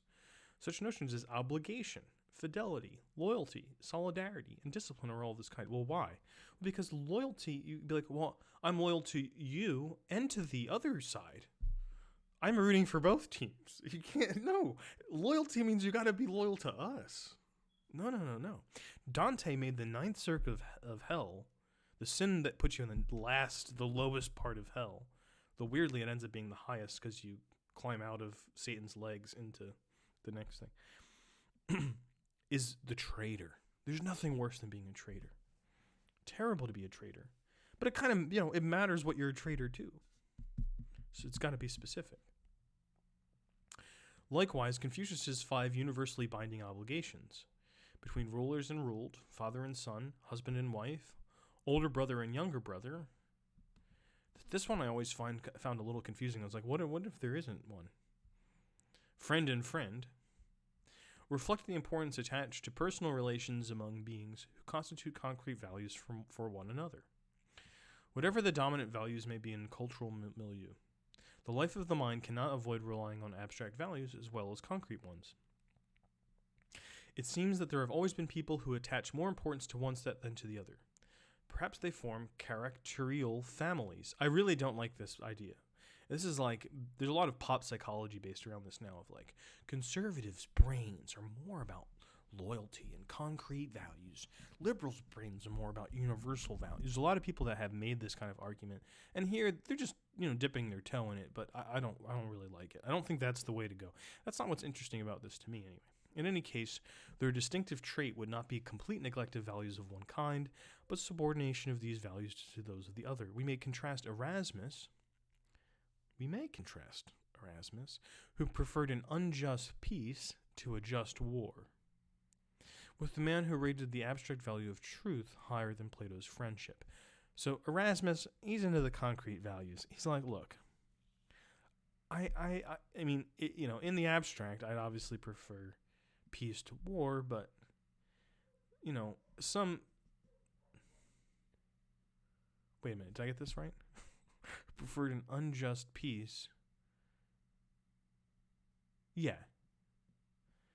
No, I switched around which was to be the abstract value. I prefer justice to injustice. He's like, but I'd rather things be chill. Okay, things might be a little inconvenient. I'd rather things be chill. I don't want there to be bombs falling. So, whereas someone who's like, no, truth above all. Argumentation is based, according to the circumstances, now on the abstract values, now on concrete values. It is sometimes difficult to perceive the role played by each. When a person says that men are equal because they are children of the same God, I don't know why I said it like that. He seems to be relying on the concrete value to find an abstract value, that of equality. See, this gets weird, and they say this in a second. It's like, with God, whether God is a concrete or an abstract value is like not really obvious. So God is kind of the turning point of concrete and abstract values, which they're about to say, but so I'm just going to skip to that point. This motion back and forth from concrete to abstract values is nowhere better seen than in reasonings involving God, considered both as absolute abstract value and perfect being. He's my Jesus, is my friend. Is God perfect because he is the incarnation of all abstract values? Is equality perfection because certain conceptions of God make it possible to grant perfection to that quality? In this matter, it is difficult to establish any kind of priority. The contradictory positions taken by Leibniz on this question are very instructive. He knows God is perfect, but he wishes that this perfection should be justifiable, and that all God's decisions should not be considered good solely for the reasons that they are God's decisions. This is also sometimes called the Euthyphro problems, where when there is supposed to be more than one God, are things holy or pious because the gods want them, or do gods want them because they're holy or pious? Which way does it go?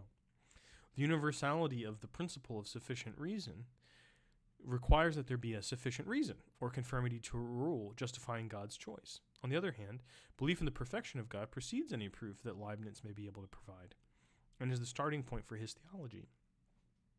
For a great number of thinkers, God is the model who must be followed in all things. Thus, Kenneth Burke was able to draw a lengthy list of all the abstract values which found their origin in some perfect being. They did that in a Rhetoric of Motives, on those pages. I wonder if that's the French publisher or... I don't know. Some ideologies unwilling to recognize God as the foundation of all values have had to turn to notions of a different order, such as the state or mankind. These notions also can be conceived either as concrete values of the personal type or as the outcome of reasonings based on abstract value. We'd be like, no, we have to save as many people as we can because they're real human beings. Or like, I believe in mankind as a kind of value above others, right? There are things that can be both concrete and abstract. So they're showing some of the weirdness here with these kind of state, mankind, God, these kinds of weird objects of value. The same reality, a social group, for instance, will sometimes be treated as a concrete value and as an entity, and sometimes as a multiplicity of individuals which will be opposed to one or several others. That is no society. I don't know why Margaret Thatcher sounds like JFK, but they're only individuals. By means of argumentations in terms of number, which are completely removed from any idea of concrete value. That which is under certain circumstances a concrete value is not always such. For a value to be concrete, it must be envisaged in its aspect of unique reality. To say that a particular value is once and for all a concrete value is to take an arbitrary stand. Concrete values are most frequently used as the foundation of abstract values, and conversely. So this is a really interesting thing. Like, what makes freedom valuable is maybe something that is actually very specific and concrete. It's like, well, it allows us to do the things that we like. I want to go see the movies. The movies are what makes my freedom valuable. That's kind of pathetic, but, maybe that's the best I can come up with. But vice versa. Be like, well, why are the movies valuable? Because there I go and see the idea of freedom when I see people having a great time. In order to establish which conduct is virtuous, we often turn to a model whom we strive to imitate. The relationship of friendship and the actions it prompts provide Aristotle with a criterion for evaluation. Also, the things which we like to do to our friend are more desirable than those we like to do to the man in the street. For example, just dealing and the doing of good, dealing justly, and the doing of good, rather than the semblance of them. For we would rather really do good to our friends than seem to do so, whereas towards the man in the street, the converse is the case. The Greeks are just like, they're really upfront about it. They're like, if you can get away with just seeming to be just with someone who's not your friend, obviously that's the position you would adopt. Why not? Fenelon, on the other hand, is indignant that certain virtues are extolled over others because of the wish to praise a man who practiced them. In his view, a hero must be praised only in order to teach his virtues to the multitude and to incite it to imitate them. So why are heroes valuable? Because they're examples. It's for their abstract value. That's why they're valuable. The need for reliance on abstract values is perhaps essentially connected with change. I don't like this part either. I'm still going to read it. They seemingly manifest a revolutionary spirit. We have seen the importance the Chinese attach to concrete values, and this attitude would tie in with China's imperviousness to change. Okay, well, that part, that's so ridiculous. I mean, that part is just straightforward. I would go so far as to say it borders on being racist. If not, I don't like that sentence, but I just don't like this whole section where they try to make this kind of cavalier argument about, be like, well, people, because they've just done all of this work to show how complex and imbricated concrete and abstract values are. And then they're like, but back to kind of treating them separately. People who like concrete values are conservative. It just becomes stupid again. I don't know why they do this so often in this book. I'm going to skip this section. If you want to read this section, fine. Here, I'm going to scroll over it so you can look at it in the vid. I am not interested in this section. Boom. Okay. I am going to go to 10:30, and I'm going to finish on this section, I think. How long is it, though? It's not too bad. So we're going to read about hierarchies. Hierarchies has an interesting etymology. They might give it, but I'm going to go look it up real quick. This is a fun website. Just one guy does this website, which I think is amazing. I emailed him a couple times with something, where I emailed the site, and then he just emailed me back as a guy. I was like, oh. He's like, yeah, I just do it. I've just been doing it as a hobby, and it kind of took over my life. Hierarchy. From hierarchy. Rank in the sacred order. One of the 3 divisions of the 9 orders of angels. Loosely, rule, dominion. From Old French, hiérarchie. From medieval Latin, hierarchia, ranked division of angels. From in the system of Dionysius the Areopagite. So this is, it really comes from this weird, I think it's 5th century, guy, Dionysius the Areopagite, who's talking about all of the ranks of angels. And this is where we get the word hierarchy from. And even really kind of, not that people didn't have hierarchies before, like ranks of orders and militaries and things like that, but the abstract idea of this is kind of these orders of angels. I think that's interesting. Okay. The orders of the angels. Argumentation relies not only on values, but both abstract and concrete, but also on hierarchies, such as the superiority of men over animals, of gods over men. Okay, by the way, they're not saying that it depends on this being true. They're just saying that's an example. There are people that would say just the opposite. Justification for these hierarchies can doubtless be found with the help of values, but as a general rule, the question of finding a basis for hierarchies will only arise when they need to be defended. So you're not going to set out and be like, before I begin my argument about why, we should start planning for the new dam project in the city, let me tell you why animals are better than humans. Now, humans are better than animals. That may ultimately be a kind of implied value in your system because the dam project may destroy some ecosystems for animals. And so someone might kind of be like, someone in the question section might be like, well, what about the fish? And you'd be like, well, okay, listen. Then you may have to defend your hierarchy. It's being challenged. Your hierarchy of why human interests are more important than animal interests. But you're not necessarily going to begin there otherwise. You're just going to be like, let's just assume this. Such hierarchies often remain implicit, as is the case with the hierarchy of persons and things. In the passage where Shaler first shows, I love that this is the example they go to, this kind of he's not an obscure, he probably wouldn't be obscure for philosophers maybe of the time, but it's pretty obscure now, this kind of, I think he's Austrian or German. First shows that values can be arranged in a hierarchy depending on their supports, and then concludes that by their very nature, values relating to persons are superior to those relating to things. Because the persons are the ones valuing. I think that's his argument or whatever, something like that. The accepted hierarchies occur in practice with 2 distinct aspects. Next to concrete hierarchies, like that expressing the superiority of men over animals, there are abstract hierarchies, like that expressing the superiority of the just over the useful. Concrete hierarchies may of course refer, as in the above examples, to classes of objects, but each of them is considered in its concrete unicity. In a hierarchy with several elements, one can conceive that A might be superior to B and that B might be superior to C, without necessarily being able to adduce the same basis for these two superiorities, or even with giving any justification for them. So like things might be more or less important than each other and be like, well, freedom is more important than justice. And you're like, yeah, but don't you think that freedom might be more important than safety, but don't you think that justice is more important than freedom? There might not be one principle that we have in mind at all, ever, that runs through every single one of them. You could try to become a philosopher of it. But people make these arguments about which values rank above or below other ones all the time without there being some kind of overarching system of value behind it. It's happening. People are making them. But if one resorts to abstract principles, these generally introduce into the relationships between things in order that transforms simple superiority, a matter of preference, into systematic hierarchy, into hierarchy in the strict sense of the term. So we can also do that. We can also create the kind of here is the reason behind why all of these values are in this particular thing. And you become more like a philosopher. In these cases, a single abstract principle capable of repeated application can establish the whole hierarchy. For instance, anteriority, the fact of engendering or of containing, may constitute the criterion for the hierarchical structure.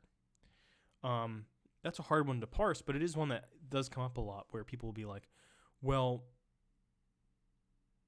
what's an example? What's more important? Saving the environment or being able to live our lives? We're like, well, the possibility of living our lives is contained within the possibility of having the environment, so saving the environment is more important, or whatever.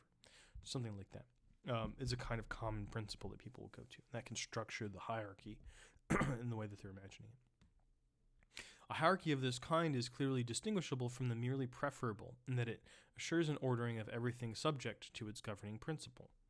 Thus, according to Plotinus, why are we talking about Plotinus? All the elements of the real form a systematized hierarchy. I guess because of that, because the guy that we were talking about before, Dionysius the Areopagite, who came up with the idea of hierarchy, was definitely working off of these kinds of Neoplatonic thinkers like Plotinus, who were just obsessed, absolutely obsessed with hierarchy. This is the whole thing. Is they're like, this emanates from that, and then this emanates from that, and then this emanates from... There's a lot of emanations happening, in which that which is cause or principle must be ranked higher than that which is effect or consequence. In some cases, a second principle may establish a hierarchy among terms that cannot be ordered by application of the first principle.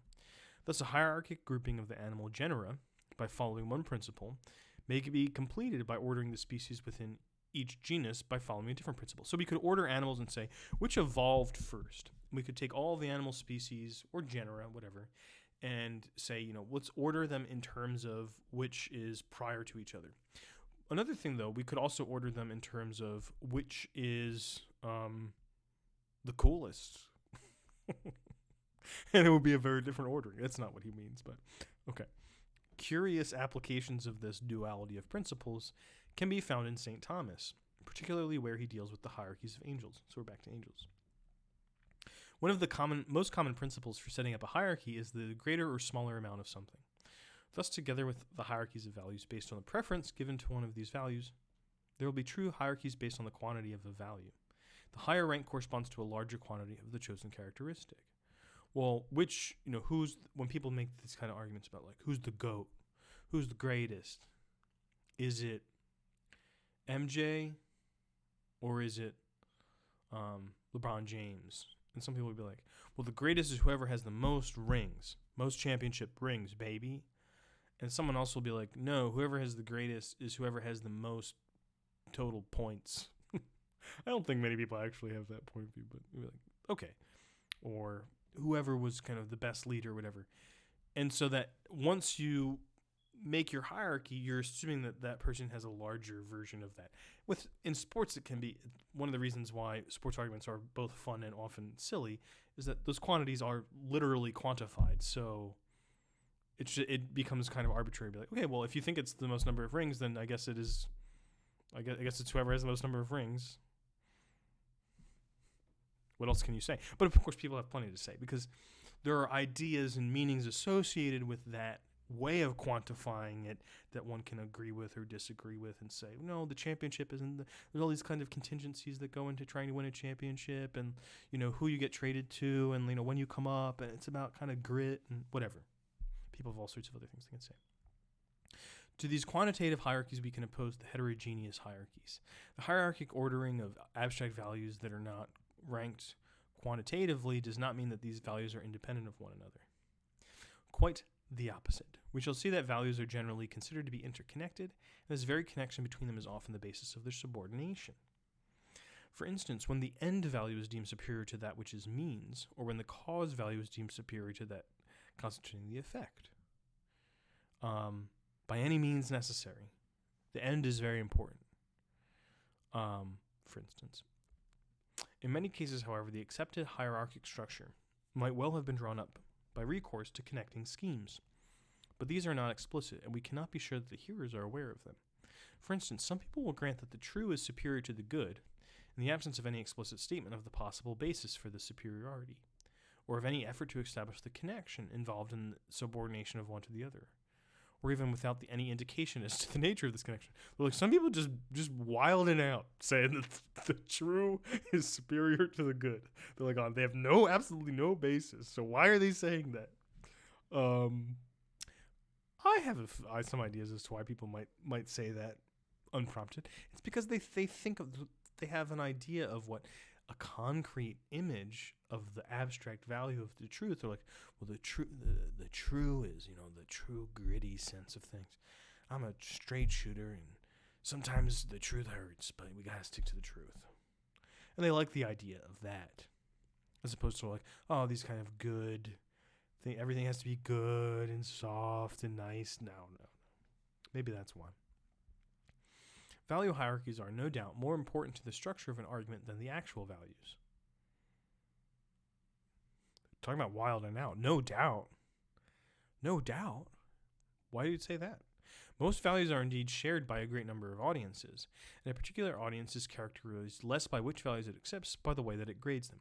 Because most people are going to be like, yeah, very few audiences are going to be like, actually, I hate health. Health sucks. People like health is important. But what an audience is, you might say like, okay, well, does this audience think health is more or less important than friendship? Okay, well, it's not. They probably don't already have an idea in mind, but in some particular argument, some audiences will break one way and some will break another way. And that might even be the way that you imagine audience. How does an audience kind of grade its values? How does it rank them?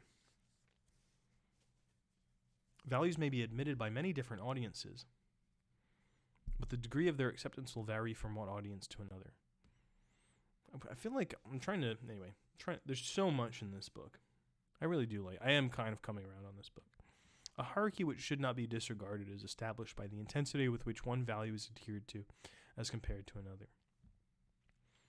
If this intensity is not known with sufficient exactness, the speaker may use each value more or less freely, without necessarily having to justify the preference given to one of them, since he does not wish to upset an established hierarchy.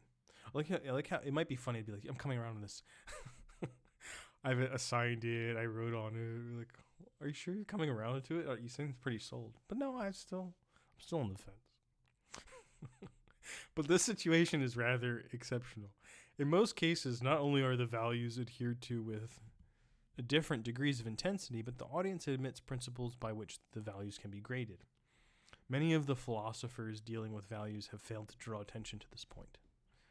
Yes, studying the values in themselves, as it were, independently of their practical use in argumentation, they have rightly stressed the convergence of values, but have too often neglected the question of their hierarchy, which solves the conflicts between them. And one of the reasons why, maybe, some of those philosophers have not looked at the hierarchy of values is because they're constantly changing, and people are really kind of fickle about them, and there really isn't a set principle for how people will arrange them. And that's very disturbing to moral philosophy. It is to be observed, however, that these hierarchies do not prevent the values from being relatively independent. Their independence would be endangered if the principles establishing the hierarchic structures were fixed once and for all. This would lead to a monism of values. Like, yes, that's exactly what we want to the philosophers, but that's not how it works. That would actually be really bad. But that's not how hierarchies actually occur. Their bases are as multifarious as the values they coordinate. As an illustration of our thesis, let us examine different ways of considering the relationships that exist between the certainty of a particular item of knowledge and the importance or interest that it may possess. So those are two different values. Be like certainty and interest. Be like, I am very, very certain that it's 10:20, and that is uninteresting and boring. Isocrates and St. Thomas rank the importance higher than the certainty. According to Isocrates, it is better to have a reasonable opinion about useful matters than exact knowledge of things which are useless. We find a heightened and dramatized echo of this view, though in a totally different perspective, in St. Thomas's thought. To minds tormented by the divine thirst. Torment me, dead. It is useless to... I should have said that on stream. It is useless to offer the most certain knowledge of the laws of numbers and the arrangement of the universe. Straining for an object which eludes their grasp, they endeavor to lift a corner of the veil, only too happy to perceive, sometimes even under heavy shadows, glimmerings of the eternal light which must one day shine upon them. To such, the slightest knowledge touching the highest realities is far more desirable than the most absolute certitude touching minor objects.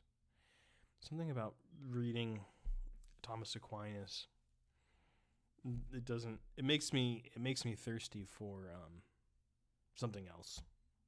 It is a bit tormenting sometimes, but alas. On the other hand, Julien Benda recalls the following passage in an unpublished letter from Le Chalier to Ravissant. The subject I will take as my thesis is not that which I told you about. It is a more limited subject. That is to say, more serious. Okay, fine. The things that are serious are not these kind of grand abstract things, but they're things that are really focused. Okay, so people can order their hierarchies differently. I don't think this one needs as much explication, honestly.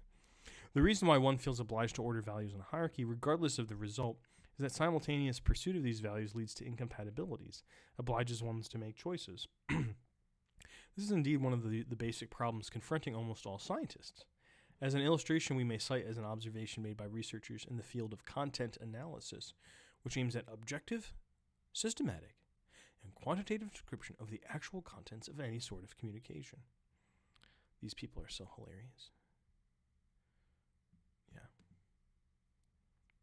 In general, a recurring problem of content analysis is the proper balance to be struck between reliability and significance.